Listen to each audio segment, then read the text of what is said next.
Jumlah siswa SD Negeri Ngijon 3 sangat minimalis, Mbak. Jumlahnya hanya 55 siswa.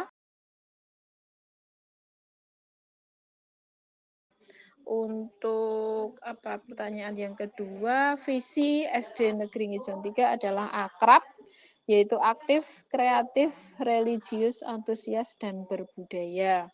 Untuk misinya ada 5, yaitu pertama, meningkatkan aktivitas dan kreativitas kepada seluruh komponen sekolah, terutama siswa, untuk belajar secara optimal.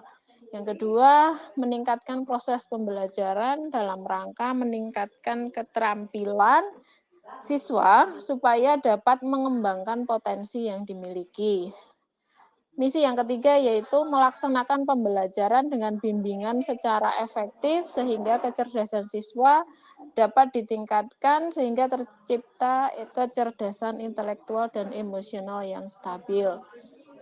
Misi yang keempat yaitu meningkatkan penghayatan dan pengamalan yang tinggi terhadap ajaran agama atau religi sehingga tercipta kematangan dalam berpikir dan bertindak.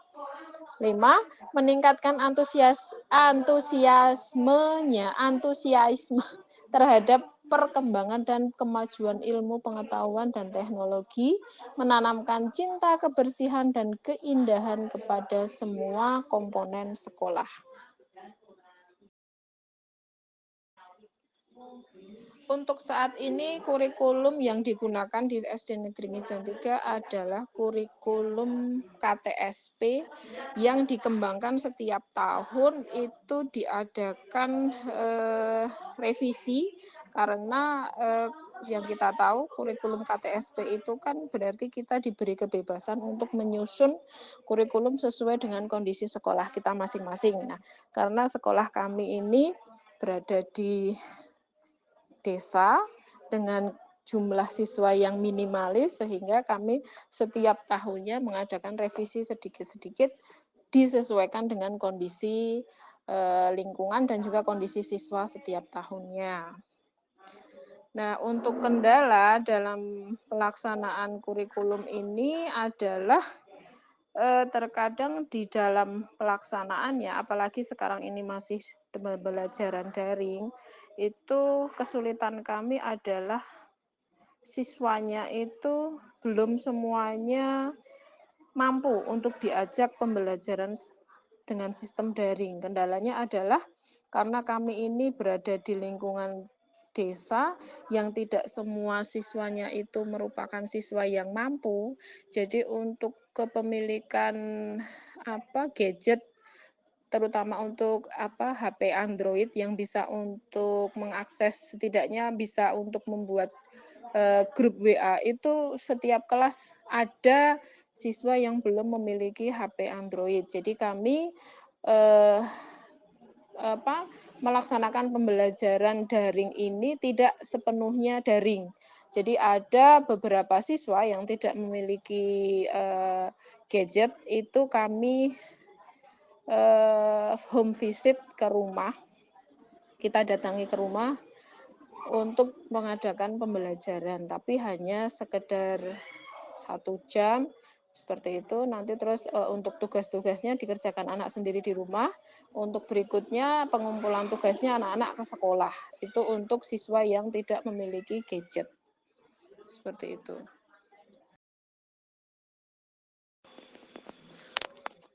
Untuk jawaban nomor 4, yaitu tindakan yang dilakukan sekolah untuk beradaptasi dengan kurikulum adalah ya kita menyesuaikan. Jadi di tengah jalan ketika kurikulum yang sudah kita buat, kita susun, ternyata kok masih ada kendala seperti itu tadi untuk pembelajaran daring yang belum bisa berjalan lancar, maka ya kita ubah sesuai dengan kenyataan yang ada. Jadi kita belajar melayani semua peserta didik baik yang bisa daring maupun yang harus kita luring ya. Jadi di luar sistem daring kita luring, ada yang kita home visit ke rumah untuk siswa-siswa yang tidak bisa mengakses informasi melalui daring seperti itu.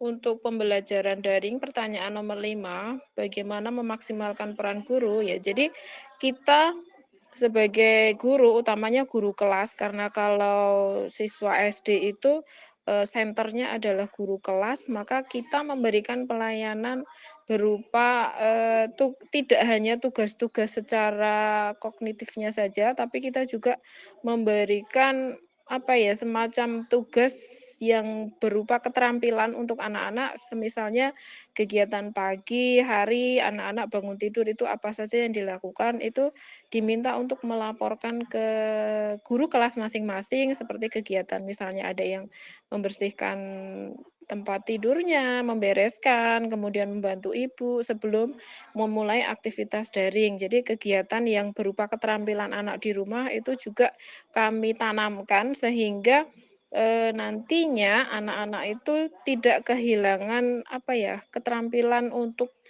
bisa mengembangkan potensinya gitu. Selain itu juga nanti ada kegiatan pembelajaran yang hubungannya dengan kehidupan sehari-hari. Jadi anak-anak diminta untuk menerapkan apa yang sudah didapat dari pembelajaran daring diterapkan dalam kehidupan sehari-hari mereka seperti itu.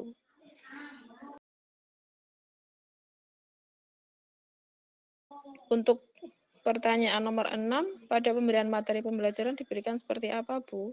Kalau untuk saya di kelas 6 itu pemberian materinya masih menggunakan sistem masih sederhana ya, Mbak. Saya masih menggunakan video yang saya download dari YouTube atau mungkin saya membuat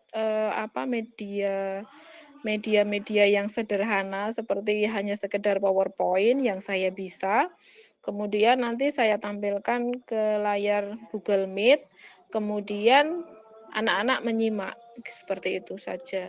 Karena terus terang untuk pemanfaatan teknologi juga saya masih banyak belajar, belum canggih-canggih sekali. Jadi hanya saya bisa menerapkan apa yang saya bisa, ya saya berikan ke anak-anak, seperti itu.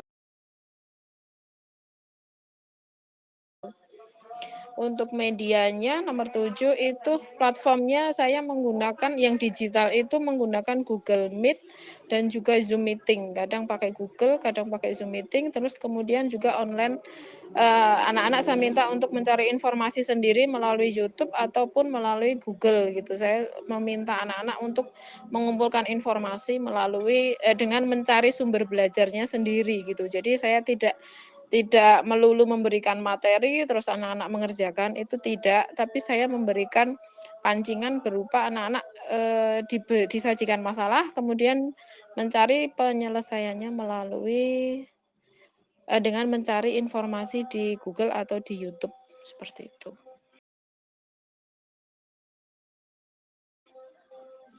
Pada pembelajaran daring apa strategi pembelajaran yang Ibu gunakan? Untuk nomor 8, strategi yang saya gunakan apa ya, Mbak, ya? Karena keterbatasan, jadi saya itu hanya mengajar 12 anak, tapi ada 4 anak yang tidak memiliki gadget. Jadi untuk yang 4 anak ini saya home visit, saya kunjungi ke rumahnya sehari 2 anak, tapi satu-satu. Jadi jam pagi itu 8:30 sampai 8:30 saya ke rumah satu murid, kemudian jam 9 saya ke murid yang satunya, saya beri jatah satu hari itu 2 murid. Kemudian tugasnya nanti luring, terus dikumpulkan ke sekolah namanya, Mbak. Ya, pokoknya seperti itu pembelajaran kenyataan yang di lapangan yang saya lakukan itu seperti itu. Kalau metodenya metodenya saya lebih sering menggunakan kuis. Jadi anak-anak tuh kalau terlalu banyak, misalnya sekarang Google Meet itu pun kalau saya terlalu lama berceramah itu anak-anak akan bosan juga. Jadi saya lebih sering menggunakan kuis. Sebelum pembelajaran saya beri kuis, nanti sesudahnya juga kuis saya ulang. Jadi untuk mengetes sejauh mana anak itu memperhatikan tadi selama Google Meet berlangsung, seperti itu. Untuk yang terakhir 10,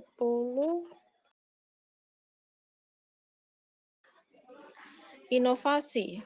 Apa ya, Mbak, ya inovasinya? Saya merasa inovasi pembelajaran yang saya lakukan juga masih belum Belum, sepertinya belum. Saya belum melakukan inovasi apapun. Saya masih baru mengajar di kelas 6, baru semester ini. Jadi saya masih mencari-cari apa ya kira-kira yang pas itu metode apa yang inovasi apa yang bisa saya lakukan itu saya masih belum ketemu. Mohon maaf untuk nomor 10